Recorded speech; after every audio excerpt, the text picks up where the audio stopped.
Bonjour, aujourd'hui nous allons voir dans cette vidéo pratiquement 2 ou 3 chapitres en même temps.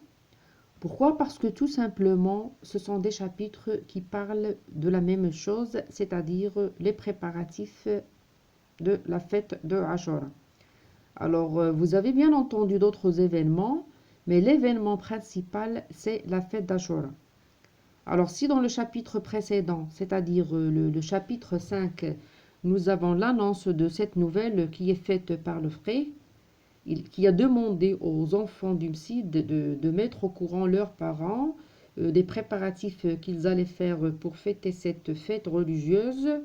Nous avons dit aussi que le frère a changé de comportement vis-à-vis des enfants, c'est-à-dire il est devenu plus gentil, plus souriant.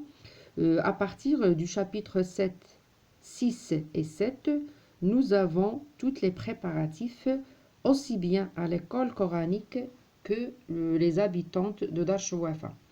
Alors, à travers ces chapitres, nous allons remarquer qu'on est en train de mettre en valeur, encore une fois, certaines habitudes qui sont liées à la société marocaine et qui ont un rapport avec les fêtes religieuses, comme la fête d'Ashura par exemple.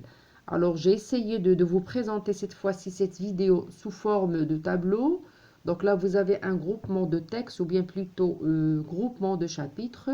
Et là vous avez bien sûr le contenu ou bien les idées contenues dans chaque chapitre à part. Donc, la source des textes dont il est affaire ici, c'est plutôt le chapitre 6 et le chapitre 7. Donc, pour les types de textes que vous avez dans ces deux chapitres, donc, il y a de la narration et la description. Nous avons ensuite alternance entre récit et discours, donc aussi bien pour le chapitre encore 6 et 7. Les personnages que vous avez dans chaque chapitre, donc pour le chapitre 6, vous avez Sidi Mohamed Lofri et les élèves de l'école coranique. Dans le chapitre 7, vous avez encore une fois Sidi Mohamed, Lala Zubida, Ma'allim al-Islam, c'est-à-dire le père du narrateur et le frère. Donc là, pour la mise en situation. Donc là, pour le chapitre 6, donc là, vous avez un petit rappel des événements qui précèdent, c'est-à-dire des événements qui ont plutôt un rapport avec le chapitre 5.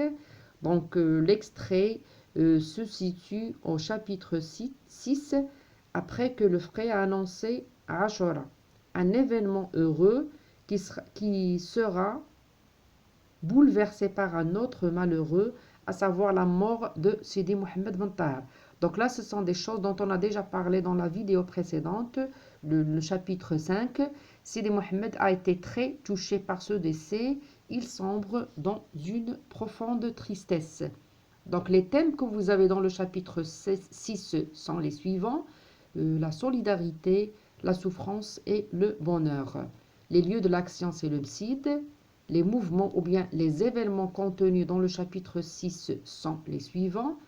Donc les événements ont commencé, ou bien les élèves, pardon, ont commencé le nettoyage du site. Le travail se fait en plein bruit et dispute. Donc là, vous avez la description, parce que le narrateur, qui est Sidi Mohamed, nous décrit un petit peu ces activités-là qu'ils étaient en train de faire ensemble en Msid, lui et les autres petits-enfants. Le nettoyage s'est produit entre groupes, constitué par le frère. Ensuite, Sidi Mohamed était heureux malgré la fatigue. Le soir, il se vante devant ses parents de ses exploits. Le matin, sa mère le retient d'aller à l'école coranique. Elle compte l'emmener avec elle pour lui acheter les vêtements de la fête. Il en saute de joie. L'enfant est émerveillé par la Qessaria et les tissus qui sont étalés. Donc là, vous avez le contenu du chapitre 6. C'est-à-dire là, comme vous pouvez le remarquer, il est question d'achat, il est question de préparatifs à l'école coranique pour célébrer la fête d'Ashura. Donc pour le chapitre numéro 7, donc là, vous avez toujours presque les mêmes personnages. C'est des Mohamed, la Zoubida, Ma'allim al-Islam, le frère et la mère du narrateur, bien évidemment. Donc l'extrait se situe au chapitre 7. Donc là, ce sont les pages qui sont mentionnées ci-dessus. Donc, vous avez, après les préparatifs d'Ashura, le Msid a été nettoyé. Sidi Mohamed a acheté de nouveaux vêtements, des jouets et il est parti avec son père au coiffeur. Ashura a été célébré au Msid. Donc là, les informations que je viens de vous lire, ce sont des informations qui permettent de mettre en situation l'extrait que vous avez dans les pages mentionnées du chapitre 7. C'est-à-dire là, vous avez la mise en situation de ce passage. C'est-à-dire des événements. Les événements que je viens de vous lire, ce sont des événements que vous avez dans le chapitre 6. Donc, tradition, les thèmes, bien sûr, vous avez les traditions, la religion, la fête d'Ashura, le bonheur et la solidarité.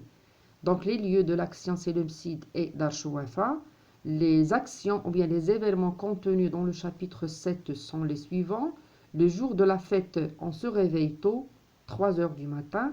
Sidi Mohamed s'est habillé de ses nouveaux vêtements et accompagne son père au Msid, donc bien sûr pour faire les prières du matin.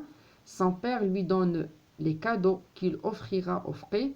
Malgré la chaleur, les élèves lisaient le Coran, ensuite chant de cantiques et invocations. Donc là, ce sont des choses qu'on fait, ce sont des habitudes qu'on faisait à l'époque pour célébrer la fête d'Ashura. Donc, qu'est-ce qu'il faut retenir de ces chapitres-là? Là, on est en train de mettre en valeur, comme j'ai dit tout à l'heure, dans les 2 chapitres ou bien dans les 3 chapitres, certains aspects de la culture marocaine. Donc là, c'est la fête d'Ashura comme exemple. Et le registre utilisé dans le passage. Donc là, il y a un accent qui manque. Donc vous avez le registre lyrique, c'est-à-dire il est question de joie, de bonheur et d'enthousiasme.